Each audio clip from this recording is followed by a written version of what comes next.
आम्ही भारताचे लोक भारताचे सार्वभौम समाजवादी धर्मनिरपेक्ष लोकशाही गणराज्य घडविण्याच्या व त्याच्या सर्व नागरिकास सामाजिक आर्थिक व राजनीतिक न्याय विचार अभिव्यक्ती विश्वास श्रद्धा व उपासनाचे यांचे स्वतंत्र दर्जाची व संधीची समानता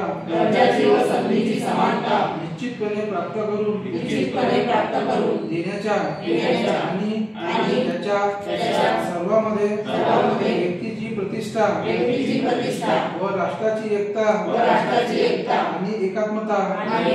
याचे आश्वासन देणारी बंधुता प्रवर्धित करण्याचा संकल्पपूर्वक निर्धार करून आमच्या संविधान सभेत आज दिनांक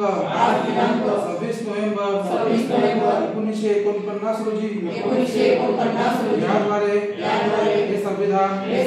अंगीकृत आणि अधिनियमित करून स्वतःप्रत अर्पण करीत आहे।